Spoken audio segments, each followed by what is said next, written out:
Ah mes frères bien-aimés, surtout ne m'en veuillez pas si aujourd'hui encore, comme la semaine dernière, nous allons parler argent. Vous le savez bien, ce n'est pas moi qui choisis le sujet de la prédication, c'est le Christ lui-même et il a ses raisons. Alors j'obéis à sa voix et nous voilà donc partis ce matin au milieu des pièces et des billets, alors que nous explorons cette belle parabole que nous venons d'entendre et qui peut-être va nous faire trembler quelque peu.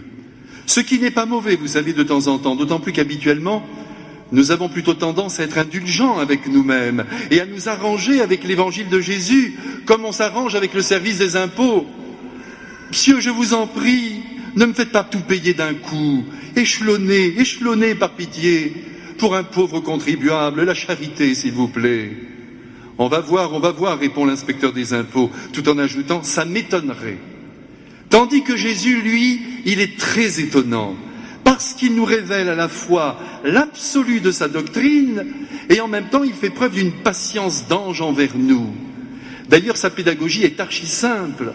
Il aime à rappeler toujours les mêmes choses en espérant que progressivement, alors que les années passent et que nous prenons de la bouteille, que nous allons faire nôtre avec courage et détermination ces points de vue sur l'homme, sur la vie et sur l'éternité qui sont, je vous le rappelle, les points de vue de Dieu. Mes frères, avant que nous n'entrions dans la trame de cette parabole, il convient de rappeler brièvement le contexte qui la suscite. Notre Seigneur a devant lui des hommes bouchés. Ce n'est pas la peine de prendre des gants pour le dire. Je veux parler de ces fameux pharisiens qui ne se laissent pas désarçonner dans leur certitude par ce Jésus qui, sous leurs yeux, accomplit des dizaines de miracles plus extraordinaires les uns que les autres et parle une langue qui touche profondément les cœurs en les poussant vers l'essentiel. Mais il n'a rien à faire quand on est bouché, surtout quand le bouchon prend ses origines dans des principes étroits que l'on croit descendus tout droit du nuage où Dieu est assis.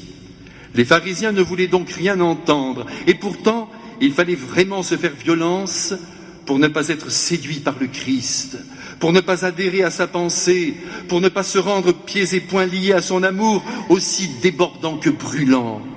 Aussi, j'en suis certain, les pharisiens luttaient intérieurement pour ne pas céder à la fascination qu'exerçait sur eux notre Seigneur.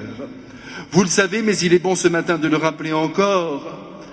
Bien qu'ils fussent de grands défenseurs de la loi édictée par Moïse, les pharisiens s'arrangeaient avec elle et souvent la contournaient à leur guise. Et cela avait le don d'agacer grandement le Christ. Notamment en matière de charité, leur attitude laissait à redire. Une fois d'ailleurs, Jésus les a fustigés devant tout le monde, parce que figurez-vous que ces cocos, pour ne pas s'occuper de leurs parents, considéraient que les offrandes qu'ils apportaient au temple les dispensaient de ce soutien filial. Ce jour-là, Jésus fut d'une sévérité extrême avec eux, tout simplement parce qu'ils n'admettaient pas, et ils continuent de ne pas admettre, que l'on pose des actes religieux, que l'on prie, que l'on ne manque pas une messe, que l'on aime le pape et ses acolytes, et que dans le même moment, on se fiche pas mal de celui qui souffre, de celui qui est seul, de celui qui n'a rien pour être heureux. C'est bien qu'aujourd'hui dans l'Évangile, en premier lieu pour les pharisiens, mais aussi pour nous, qui parfois leur ressemblons, Jésus, très conscient que le cœur, fût-il chrétien, peut se refermer sur lui-même et vivre dans un égoïsme farouche, choisit de monter de toutes pièces une histoire rocambolesque qui n'a rien d'un thriller, je vous rassure, mais qui cependant fait glisser sur nos échines un filet de sueur froide. Que voulez-vous de temps en temps, c'est d'ailleurs ce que vous faites ou avez fait avec vos enfants, le Christ lève son doigt, qui n'est pas un doigt vengeur, mais un doigt exigeant pour nous mettre en garde contre des comportements empreints de dureté, pire encore, d'indifférence. Et maintenant, voici l'histoire, véritable pièce de théâtre en 4 actes. Mes frères, vous aimez le théâtre comme moi? Très bien, vous allez être servis. Premier acte, le rideau se lève sur l'intérieur d'une maison richement meublée, magnifiquement agencée. Ça sent la richesse à plein nez dans toutes les pièces. Cette maison appartient à un homme dont l'Évangile volontairement ne donne pas le prénom, de manière à ne pas porter atteinte à sa famille. Vous allez me dire que c'est une histoire. D'accord, mais Jésus ne déroge jamais à la règle, même pour une histoire, et cette règle la voici, ne jamais réprimander publiquement un être qui a mal agi. Mes frères, à la suite du Christ, tous les saints se sont plu à marcher dans cette lumière, Don Bosco en tête, qui obligeait ses prêtres éducateurs à ne jamais reprendre un enfant en présence de ses camarades. Et les résultats étaient là. L'enfant non humilié, pris à part et repris avec fermeté, faisait alors des progrès énormes. Bref, pour en revenir à notre parabole, notre homme riche, en éternel anonyme, trône dans son palais de maison et se plaît tout au long de l'année à donner de grands festins pour se réjouir et pour réjouir ses amis aussi riches que lui. C'est bien connu, qui se ressemble, s'assemble.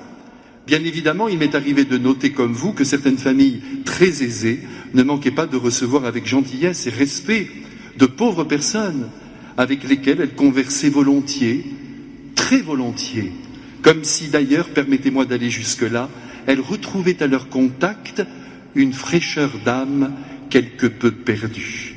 Et oui, cela fait du bien de rencontrer des êtres simples, modestes et surtout humbles.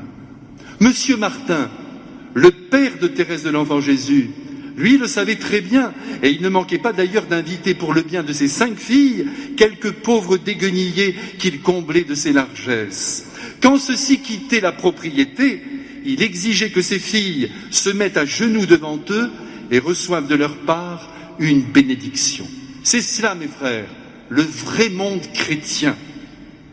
Mais avançons. Ce riche que Jésus met en scène, il se plaît à le décrire revêtu d'habits de luxe. Et s'il donne ce détail, c'est pour bien indiquer que cet homme non seulement ne cachait pas sa richesse, mais tenait à la manifester au grand jour. Ici, il convient évidemment de préciser que la jolie robe créée par Christian Dior, ou Balenciaga, ou le costume bien taillé par Armani ou Yves Saint Laurent ne sont pas mis en cause et surtout pas prohibés par le Christ. En revanche, arborer ces vêtements pour en mettre plein la vue, tout en disant à tout un chacun « Vous avez vu si je sors du lot, si je suis important 2000 € le costume, que voulez-vous, c'est de la marque. Quelle griffe !» Alors là, mes frères, ce genre de crétinerie, je crois pouvoir dire que notre Seigneur l'exècre, parce qu'elle met en lumière la superficialité de l'homme qui s'imagine qu'il existe parce qu'il possède.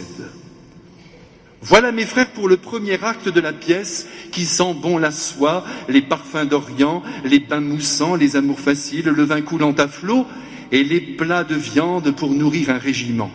Quoi qu'en dise le proverbe, abondance de bien ne nuit pas, eh bien moi je vous dis qu'abondance de bien nuit, non seulement à l'âme qui sort de ses festins essoufflés, mais aussi au corps qui n'en peut plus de cholestérol et d'urée.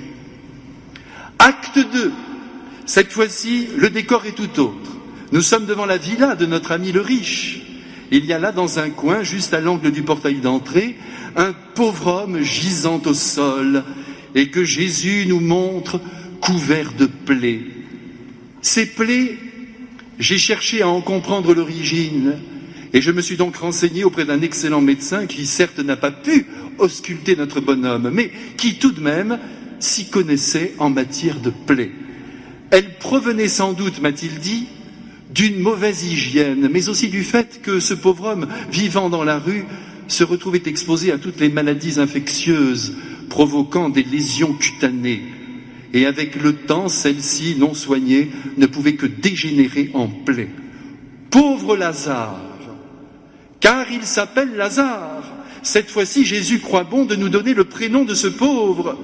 Rien de plus normal, car notre Seigneur n'oublie pas ses enfants, du moins ceux qui souvent ne reçoivent d'égard que de lui.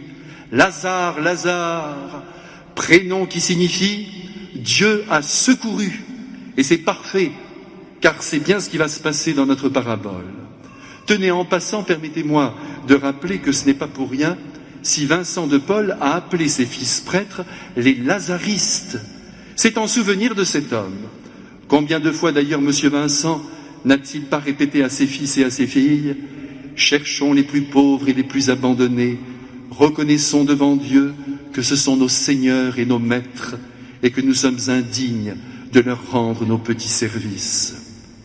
Eh bien, le riche de notre parabole, bien sûr, lui, il est à des années-lumière de ce regard vincentien. Et cela va lui coûter cher, d'autant plus que, sans scrupule, il laisse affamé, sous ses yeux, ce pauvre Lazare qui aurait bien voulu se sustenter seulement avec les restes de ses banquets pantagruéliques. Non, je me suis trompé. J'ai eu tort de vous dire, il y a un instant, qu'il laissait sous ses yeux mourir Lazare. Oui, j'ai eu tort, parce qu'en vérité, et c'est affreux ce que je vais vous dire là, il ne le voit même pas, ce pauvre Lazare, qui a pourtant l'apparence d'un homme. Il ne voit pas qu'il est un être humain qui respire, qui ressent, qui souffre, qui a besoin d'amour comme le plus commun des mortels. Oui, elle est terrible, l'attitude de ce nanti. Mais attendez, nous ne sommes pas encore au bout de nos peines.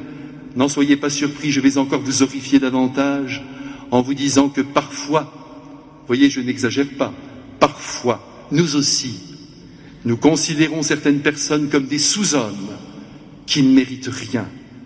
Oh là là, il faut absolument que nous mettions à mort cette conception qui n'est pas moins que blasphématoire. D'autant plus que M. Vincent, nous y revenons, c'était sa fête avant-hier, martelait cette vérité. Tournez la médaille et vous verrez par les lumières de la foi que le Fils de Dieu qui a voulu être pauvre est représenté aujourd'hui par ces pauvres, c'est-à-dire par les pauvres qui sont devant nous. Mes frères bien-aimés, chaque homme mérite notre amour. N'allons pas jusque-là. Chaque homme mérite notre regard, notre considération, notre attention. C'est ce que Jésus veut nous faire comprendre ce matin, car il y a plusieurs manières de tuer un homme, disait François Mauriac, et la première manière, c'est de ne pas le regarder. Le riche mis en scène par le Christ est donc un tueur d'hommes. Il faut aller jusque-là si l'on veut estimer la rigueur de la sentence qui va s'abattre sur lui. Troisième acte, toujours devant la maison du riche. Lazare n'en peut plus. Il se traîne à présent sur le sol comme une bête que l'on aurait blessée en plein flanc à force de dureté de cœur. Seuls les chiens sont là et de leur amour, oui, de leur amour, ils lèchent ses plaies. Quelques gémissements encore dans ce corps éreinté et déjà putréfié, un dernier souffle, et c'est la mort. Immédiatement, et la médaille se retourne, une cohorte d'anges vole à son secours et emporte l'âme de Lazare dans le ciel d'Abraham. En vous rappelant ce fait, je pense à un magnifique tableau exécuté par le grand peintre italien Annigoni, tableau qui se trouve actuellement dans la basilique de Saint-Antoine à Padoue, immédiatement sur votre gauche en entrant, et qui représente Saint Maximilien Kolbe en habit franciscain, les bras ouverts, montant au ciel, alors que sous lui, on voit son corps décharné, cadavre avili par la haine humaine demeurant dans le charnier d'Auschwitz. C'est la victoire de Dieu sur le mal absolu. De son côté, Lazare, escorté par des anges souriants, entre dans la gloire pour le banquet céleste. C'est le Christ qui l'affirme. Et puis, comme la roue tourne pour tout le monde, malgré l'argent, malgré la magnifique maison et la viande à profusion, d'ailleurs entre nous ce n'est pas très bon de manger trop de viande, notre riche finit par mourir. Mais ici, voyez le tableau, justice oblige, de manière à fortement nous impressionner, le Christ le fait transporter en enfer où le feu ne s'éteint pas. Petite précision, c'est un feu qui ne réchauffe pas, mais qui brûle, comme la glace, quand vous la gardez en main un long moment. Et en ce lieu de perdition, c'est la torture sans fin pour ce riche devenu misérable, qui, à sa stupéfaction, aperçoit à présent, à côté d'Abraham, Lazare. Il n'en revient pas. Le pauvre Lazare, comblé en tout son être. Acte 4, ça brûle de tous les côtés, la tension monte avec la chaleur, le riche pense à ses frères qui sont encore sur la terre et il veut les faire prévenir, tenez-vous bien, par Lazare, qu'il ne peut donc pas s'empêcher de considérer comme un serviteur, disons-le, comme un sous-fifre. Je t'en prie, Abraham, envoie Lazare sur la terre pour qu'il prévienne mes frères afin qu'ils corrigent leur manière de vivre. » Mais Abraham ne l'entend pas de la sorte, et tout en gardant sa gentillesse, puisqu'il appelle le riche « mon enfant », il lui balance tout de même cette vérité. Trop tard, c'est trop tard. Et ce serait d'ailleurs complètement inutile que Lazare prévienne tes frères, tout simplement parce que tes frères n'ont qu'à écouter Moïse et les prophètes pour comprendre ce que Dieu attend de chaque homme en matière d'amour. Mes frères bien-aimés, derrière Abraham, ce matin, Jésus emboîte le pas avec sa parabole et dit aux pharisiens que leur manière de se conduire avec les pauvres, avec les sans-loi, avec les pécheurs publics et même avec lui, n'est pas la manière juste et bonne de se conduire. Regardez, leur dit-il, devant vous, je fais des miracles. Je vous prouve par là que mon enseignement est juste, mais vous n'entendez rien. Vous faites la sourde oreille et même vous me maudissez alors que j'accomplis le bien.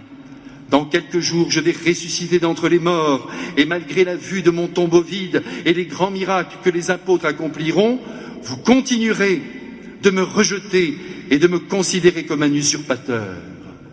Vous voyez, Abraham avait donc raison de ne pas envoyer Lazare chez les frères de notre homme riche, car cela n'aurait servi à rien.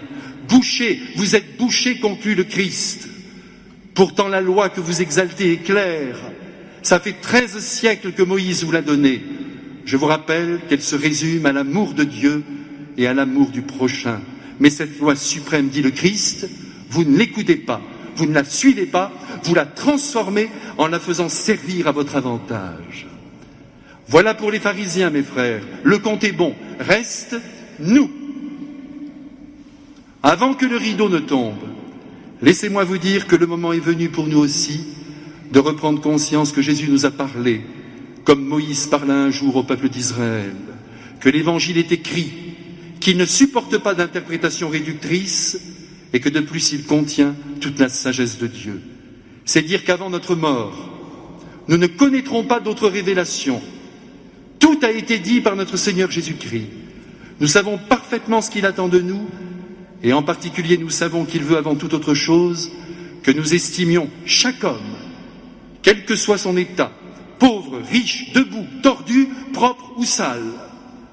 En un mot, il veut que nous soyons sensibles à la misère d'autrui, et si possible, qu'une petite larme coule sur notre joue face à la souffrance entrevue sur le visage d'un homme. Car qui ressent dans sa chair la douleur d'autrui parvient à l'atténuer par le don de son amour concret. Au fond, Jésus nous dit ce matin qu'il ne faut pas attendre la mort pour réaliser avec un peu d'angoisse au bord de l'âme que l'on a peu aimé les autres. Aussi dès aujourd'hui, prenons la résolution d'aimer davantage. Oui, d'aimer davantage. Ces mots sont simples et justes. Oui, d'aimer davantage les pauvres Lazare que plus personne ne regarde. Mes frères, le temps presse. Cette fois-ci, le rideau tombe, il est temps d'être humain et donc chrétien jusqu'au bout du cœur. Amen.